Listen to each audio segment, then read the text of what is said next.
Hey guys, it's Laurie Forster, and I'm so excited to be with you this week. In a little bit, we're going to bring in Jordan Harris of Heron Hill Winery in the Finger Lakes and learn all about that cool climate winemaking and taste some of his best wines.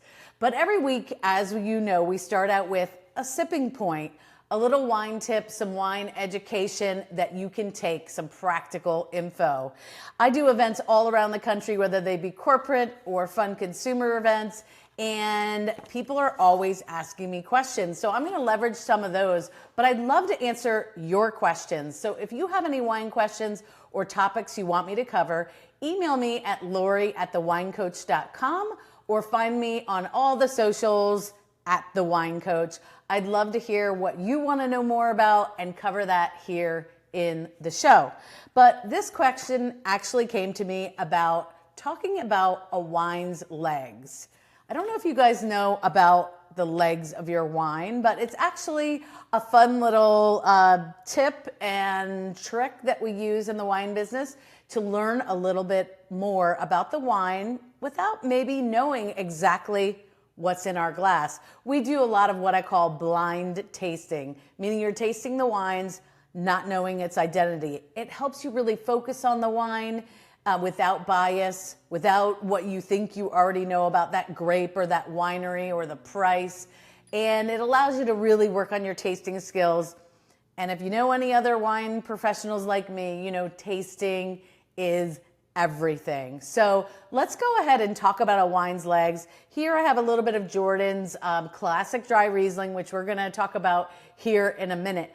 But if you want to go ahead and look at it, we usually tilt, we look at the color, but then what we'll do is swirl the wine and hold it up to the light. Eventually, you're going to see little trails of wine traveling down the side of the glass. Now, it may take a minute, and so you may need to get the vantage point of your light as well, but give it a second and eventually you will see, like I am, those drips or tears or legs as we call them, traveling down the side of the glass. Now, if you watched many years ago the movie Sideways, you probably might think that these legs tell us about the quality of the wine. Nope, nope, nope. They do not. The quality of the wine has nothing to do with these legs, but what they do help us really understand is the body of the wine. And the body of the wine is that light, medium, or fullness you feel on the texture when you take the sip. And light wines are typically lower alcohol wines. Fuller wines are typical higher alcohol wines. So how does that all tie in with the legs, right? Well, as you look at the legs of the wine, like these are running quite fast because this is a lower alcohol wine.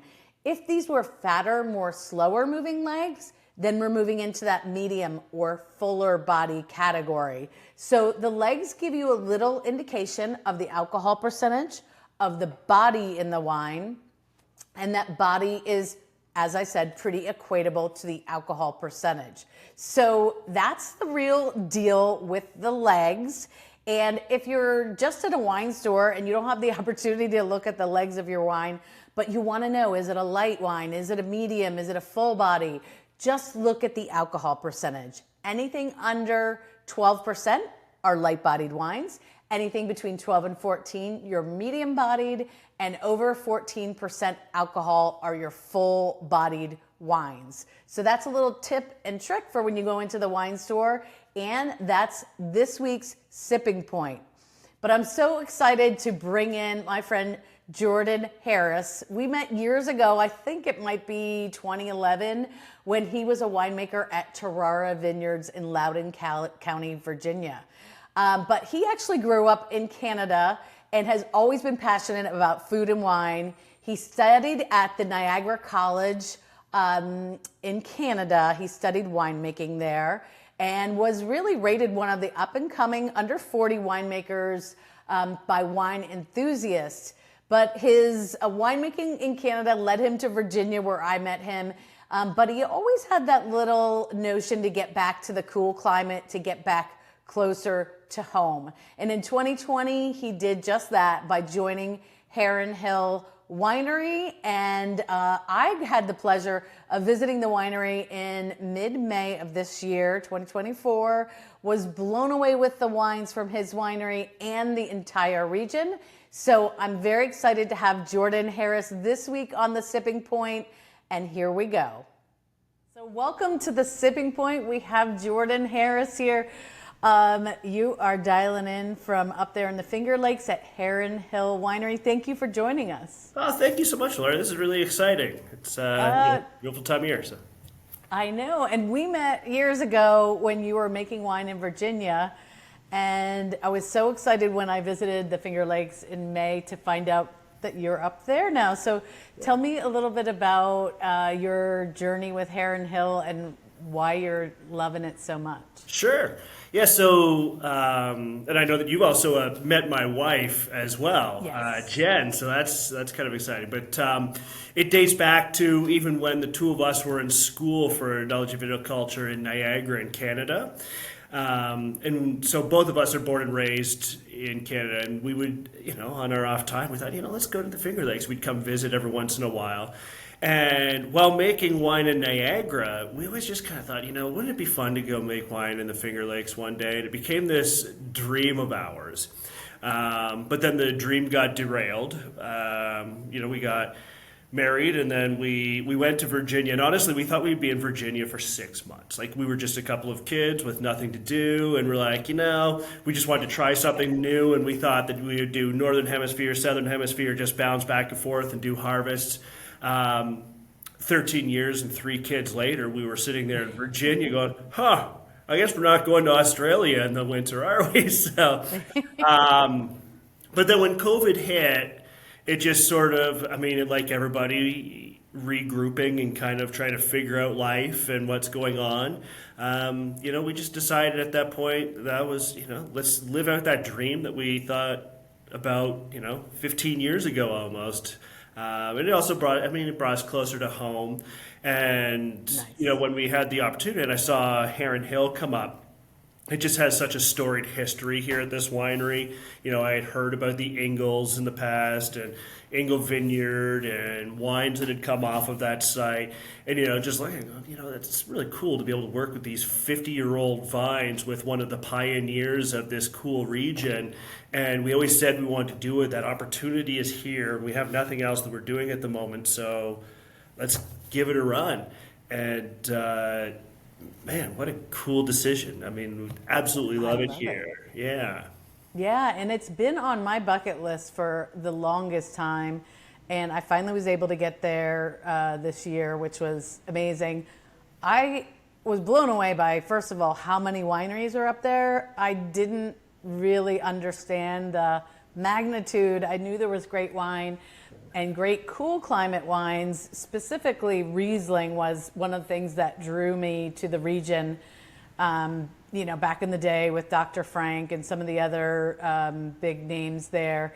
And I know we have a couple wines that you sent me, and one of them is your classic dry Riesling. I feel like I've been on a personal mission for I don't know how many more years than I can count to get people to drink Riesling, because people still have this idea that it's going to be sweet. Yeah.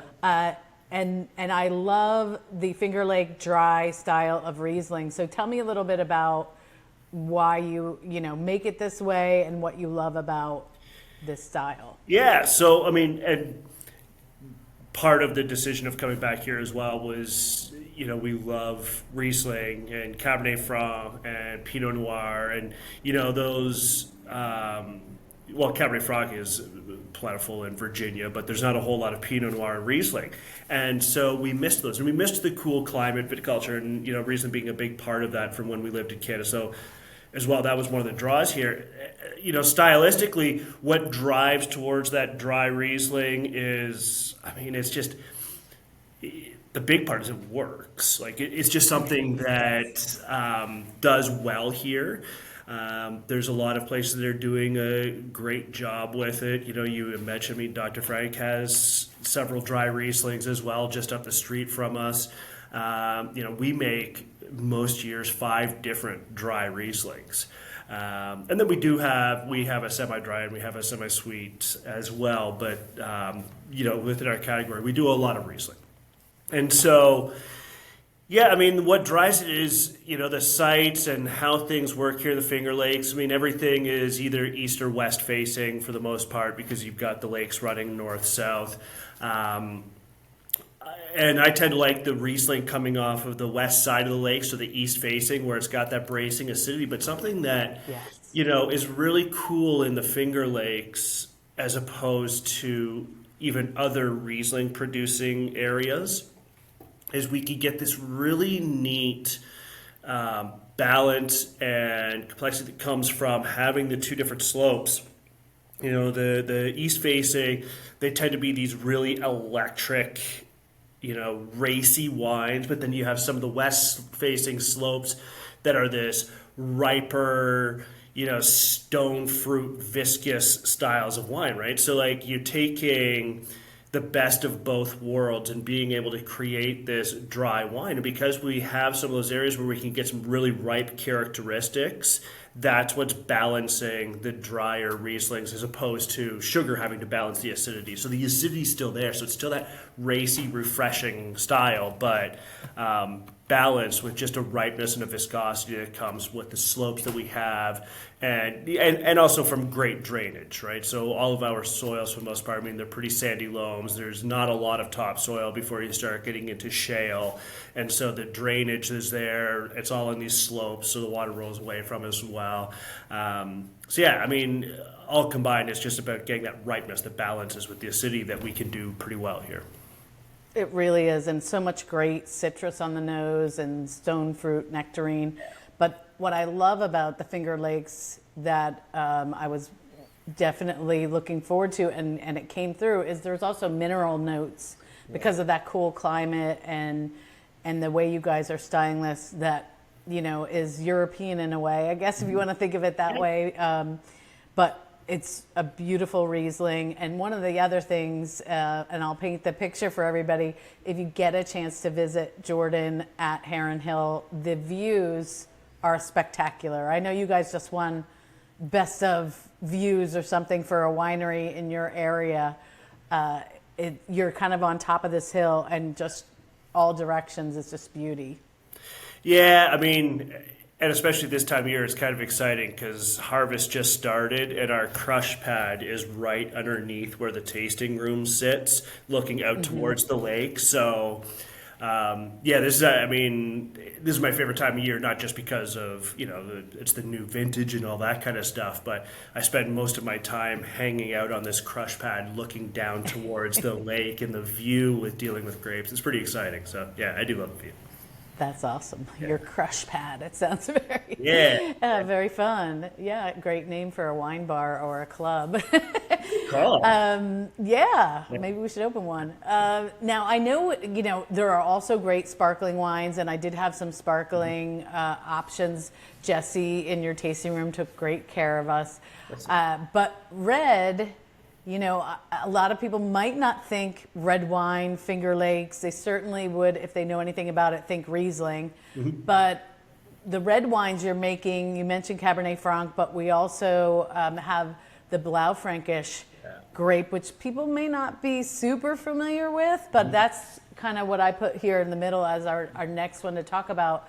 I've obviously seen it here on the East Coast and in Austria, but tell people a little bit more about when they see that crazy name, Blaufränkisch, what should they expect? Why is it so well suited for the Finger Lakes? Yeah, so it's funny, when we talk about Blaufränkisch, I mentioned that part of what drove me back here is Riesling, Pinot Noir, and Cabernet Franc. If I were to be gone and then had to come back again, Blaufränkisch would be thrown into that mix. I just didn't even know how much I loved Blaufränkisch until I got here. And I certainly didn't know how much I loved making it because I'd never grown it. I'd never even seen it in the vineyard before. I knew obviously, Austria makes a decent amount of Blaufränkisch. But even that, I hadn't tried a ton of them. I just had them, here and there. And it wasn't something that I chased after. But now, it's something like Jen and I drink probably more Blaufränkisch than we should, and it's from all over the world. Yeah, but it's just because I learned that it is, a true love for me for wine and a grape, and it's right from everything: growing it, making it, drinking it. It's just it's a spectacular variety. It's funny. I oftentimes equate, because Pinot Noir is another big one for us, but I always look at Blaufränkisch and Pinot Noir as they're similar to two of my kids. So like Pinot Noir is like my middle child. And so my middle child, if you remember me, he's ADHD and he's your typical middle child as well. And that's Pinot Noir. It's like just gangly. It's like running all over the place. And it's like, oh, there's the sun. No, but I'm looking over here. And it jumps. And that's just what Pinot Noir does. It makes you fight for it. It makes you fight constantly. When you get it right, it is just the most spectacular thing you can imagine as well, though. So like it's very exciting to work with. But Blaufränkisch is like my oldest, who's very theatrical, and he loves song and dance and plays, and that's Blaufränkisch. It's just like, look at me. It just reaches the sky and it's just happy. True. Look at me. And it's like that from the vineyard right through the glass. And so in the vineyard, it grows beautifully. It does everything you want it to do. And it's these, beautiful clusters. And then it shows up into the winery. And it doesn't even matter if I try to mess it up. It's hard to mess up. Like it's a very giving variety. And what to expect in the glass. I oftentimes, for people that don't know it, because obviously Blaufränkisch is still not a household name everywhere, I kind of think like if you were to have Merlot, Syrah, and Pinot Noir somehow had a baby together, it would end up being Blaufränkisch, because it's got this, silky, medium body and juicy characteristic of Merlot, but it's got this delicacy and, brighter acidity and even, softer tannin, and some of the flavor profile of Pinot Noir. And then it has this like spicy black pepper animal side of Syrah. And then so it brings them all together. And to me, it's that perfect, right in the middle wine. It's not overly aggressive, but it has substance. I love it. Yeah, and I feel like if you were having a party and you're not sure of everybody's red wine, direction and what they like, this would be one that everyone can agree on. It's nice and expressive on the nose, but really good fruit, smooth, round. It's definitely, I would think, a crowd pleaser. Yeah, absolutely. If you want to put it that way. I just wish we could come up with a better name. Yeah, Blau, I guess, is what some people just shorten it to that. But yeah, it is a little hard to say. But I often say hard to pronounce, easy to love. So good one. You know what? Say it however you want to say it, but you're going to love it if you get it in your glass. So absolutely.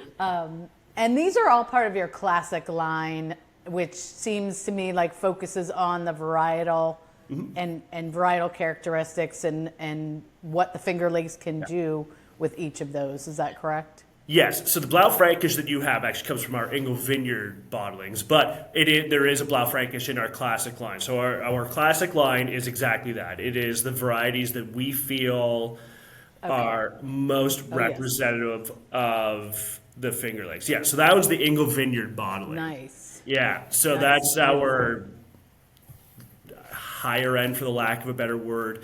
I was trying to figure out how to kind of go about that, because actually my favorite wine on our menu right now is the classic dry Riesling, which is technically our entry level. But when you talked about minerality and all that kind of stuff, I love minerality in wine.